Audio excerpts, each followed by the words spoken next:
दोस्तों, कभी कभी जिंदगी हमें इतना तोड़ देती है कि लगता है सब खत्म हो गया, काम बिगड़ जाए, सपने टूट जाएं या अपने ही साथ ना दें। तब दिल के अंदर एक गहरा सन्नाटा उतरता है जिसे हम कहते हैं निराशा।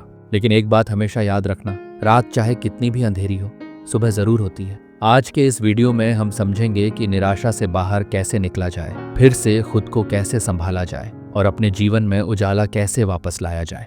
अगर ये वीडियो आपको जरा सी भी हिम्मत दे तो चैनल को सब्सक्राइब जरूर कर देना, क्योंकि हो सकता है आपका एक क्लिक किसी और के अंधेरे में रोशनी बन जाए।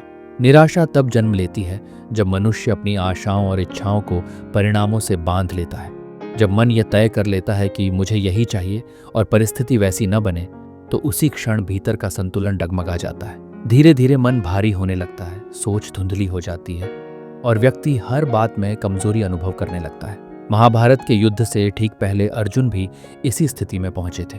वह केवल एक योद्धा नहीं बल्कि एक संवेदनशील मन थे। जब उन्होंने देखा कि युद्ध भूमि में उनके अपने दादा भीष्म, उनके गुरु द्रोण और उनके प्रिय बंधु सामने खड़े हैं, तो उनके हृदय में करुणा उमड़ आई। उनके हाथ कांपने लगे, शरीर ढीला पड़ गया और उन्होंने कृष्ण से कहा, हे माधव, मैं इस युद्ध को नहीं लड़ सकता। यह वही क्षण था जब अर्जुन का मन परिणामों में उलझ गया था। वह सोचने लगे, यदि मैं जीता तो किसके लिए, यदि हारा तो किसके पास लौटूंगा।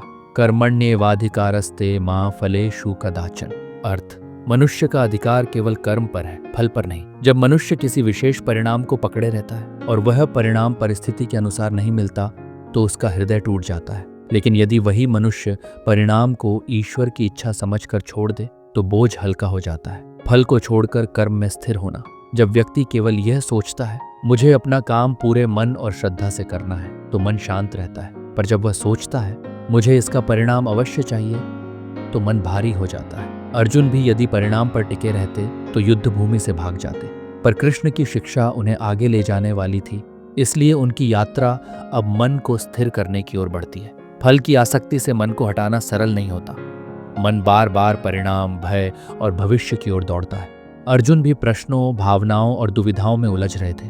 इसीलिए श्री कृष्ण ने उन्हें मन को स्थिर करने के उपाय सिखाए। पहला, शरीर और श्वास को संयमित करना। जब मन अस्थिर होता है, श्वास तेज हो जाती है, और जब श्वास को धीमा किया जाता है, मन स्वयं शांत होने लगता है। अर्जुन को कृष्ण ने पहले शरीर को स्थिर करने को कहा, फिर धीरे धीरे गहरी और सम अवस्था की श्वास लेने को कहा। मन उसी क्षण हल्का होने लगा। दूसरा, ध्यान को वर्तमान में लाना। निराशा हमेशा बीते और आने वाले के बीच फंसी रहती है। या तो मन कहता है, पहले ऐसा क्यों हुआ, या कहता है, आगे क्या होगा। परंतु शक्ति तो केवल वर्तमान क्षण में होती है।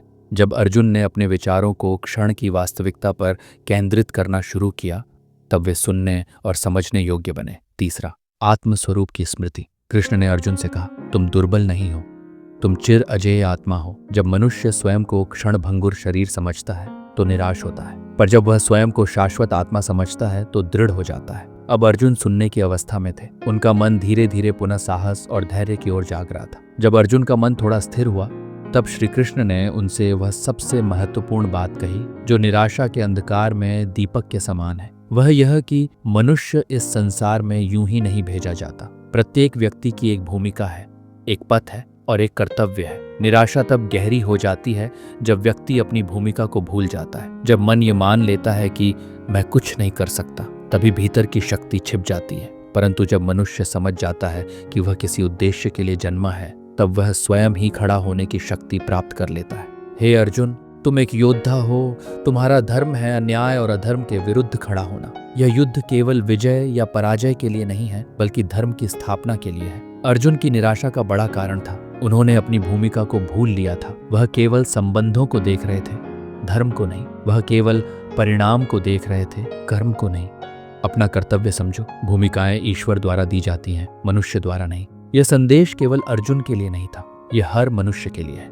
जीवन में कर्तव्य को पहचानना। हमारे जीवन में भी ऐसे क्षण आते हैं जब परिस्थितियां भारी लगती हैं, जब अपनी क्षमता पर संदेह होता है और जब राह धुंधली लगती है। परंतु यदि हम यह समझ जाएं कि हम किस भूमिका में खड़े हैं, तो मार्ग स्पष्ट होने लगता है। एक पिता का कर्तव्य है परिवार का संरक्षण। एक माता का कर्तव्य है पोषण और स्नेह देना। एक विद्यार्थी का कर्तव्य है सीखना और अपने ज्ञान को बढ़ाना। एक कर्मकर्ता का कर्तव्य है ईमानदारी से श्रम करना। जब व्यक्ति कर्तव्य की जगह परिणाम को महत्व देता है तो निराश होता है, जब व्यक्ति परिणाम की जगह कर्तव्य को महत्व देता है तो स्थिर और शांत हो जाता है। कर्म करते हुए भी स्वयं को कर्ता मत समझो। जो कर्म तुम्हें मिले हैं उन्हें ईश्वर का कार्य समझकर करो। तुम बस माध्यम हो। जिस क्षण मनुष्य यह समझ लेता है उसी क्षण अहंकार और भय दोनों समाप्त हो जाते हैं। कर्तव्य और साहस का संबंध करता वही सच्चा है जिसके भीतर साहस होता है। और साहस कोई बाहरी शक्ति नहीं, यह भीतर की दृढ़ता है। जो करना है वह मैं अवश्य करूंगा। अर्जुन का साहस लौट आया क्योंकि उन्होंने अपनी भूमिका को पहचाना। जब भूमिका स्पष्ट हुई तो मन का बोझ स्वतः कम हो गया। कर्तव्य का मार्ग कठिन क्यों लगता है? क्योंकि कर्तव्य अक्सर उस दिशा में ले जाता है जहां कठिनाई होती है। आराम और कर्तव्य साथ नहीं चलते। जैसे पेड़ को फल देने के लिए कड़ी धूप सहनी पड़ती है, मिट्टी को बीज बनने के लिए टूटना पड़ता है, दीपक को अंधकार में जलना पड़ता है। कठिनाई का अर्थ असफलता नहीं होता। कठिनाई कर्तव्य का स्वाभाविक मार्ग है। श्री कृष्ण ने अर्जुन से कहा, उठो, अपने धर्म के अनुरूप कर्म करो।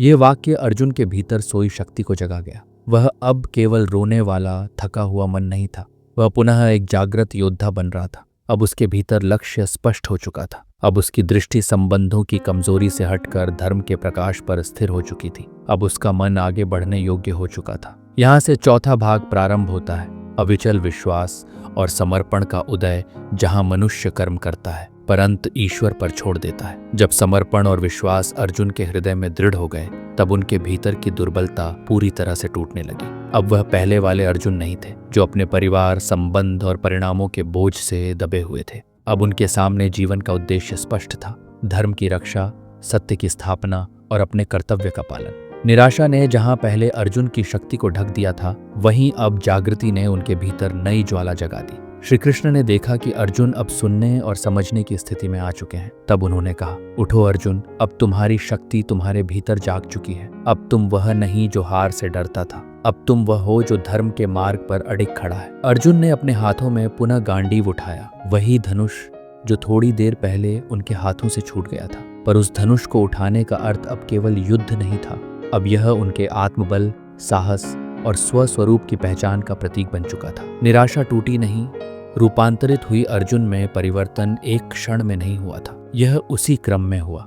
फल की आसक्ति को छोड़ना, मन को स्थिर करना, कर्तव्य को समझना, कर्म को ईश्वर को समर्पित कर देना, कर्म में दृढ़ होकर आगे बढ़ना।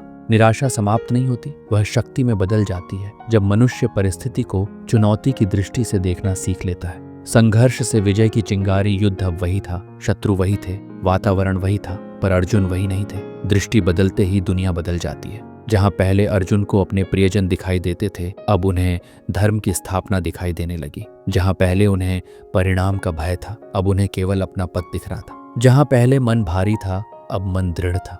यही वह क्षण है जहां निराशा से बाहर निकलने की वास्तविक जीत होती है। जीत युद्ध में नहीं, जीत अपने मन पर विजय में होती है। जीवन में इसका अर्थ हमारे जीवन में भी परिस्थितियां बदलती नहीं है, लोग वही रहते हैं, चुनौतियां वही रहती हैं, पर जब मन भीतर से जाग उठता है, हमारा सामना करने का तरीका बदल जाता है। जहां पहले कठिनाई पहाड़ लगती थी, अब वही मार्ग बन जाती है। जहां पहले आलोचना चोट देती थी, अब वही हमें और मजबूत बनाती है। जहां पहले असफलता भय देती थी, अब वही सीख बनकर हमें आगे बढ़ाती है। विजय का अर्थ केवल लक्ष्य प्राप्त करना नहीं है, विजय वह है जब मन आगे बढ़ने का निर्णय ले लेता है, चाहे परिस्थितियां कैसी भी हों।